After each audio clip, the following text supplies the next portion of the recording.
एक सदी से भी ज्यादा वक्त गुजर चुका है, लेकिन टाइटैनिक की कहानी आज भी दुनिया के दिलों में जिंदा है।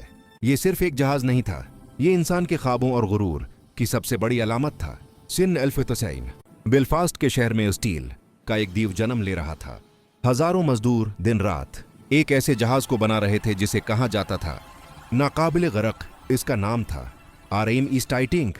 2 साल की मेहनत के बाद 1911 में टाइटैनिक तकरीबन मुकम्मल हो चुका था। इसकी दीवकामत बॉडी, 3 मंजिला बॉयलर रूम्स और शान व शौकत से भरपूर डेक, सब कुछ उसे जमाने का सबसे बड़ा और शानदार जहाज बना रहा था।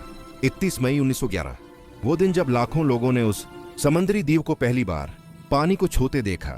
शूर, तालियां, नारे, दुनिया एक नए दौर का आगाज देख रही थी। 19 नवंबर के आगाज में टाइटैनिक अपनी पहली तारीखी सफर के लिए तैयार था। इसके अंदर वो आसाइशें मौजूद थीं जिनका आम इंसान सिर्फ ख्वाब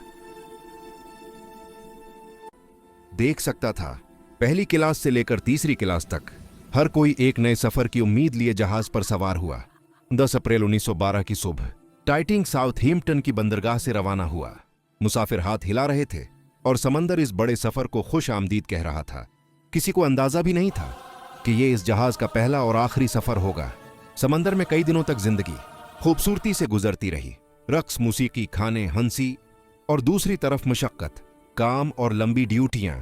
टाइटैनिक एक छोटी सी दुनिया बन चुका था, एक तीरता हुआ शहर। 14 अप्रैल 1912 की रात आसमान सितारों से भरा हुआ था और समंदर बिल्कुल खामोश। ठंडी हुआ, घनी अंधेरा, और उसी अंधेरे में कहीं दूर एक खतरा छपा हुआ था। रात 11:40 पर एक दिल दहला देने वाली आवाज। लाइफ बोट्स कम थीं, रात ठंडी थी और समंदर बेरहम। कुछ घंटों में दुनिया का सबसे अजीम जहाज समंदर के तारीक पीठ में उतर गया। टाइटैनिक की आखिरी झलक पानी के नीचे गायब हो गई। एक अजीम ख्वाब, एक इंजीनियरिंग का शाहकार और हजारों उम्मीदें समंदर में दफन हो गईं।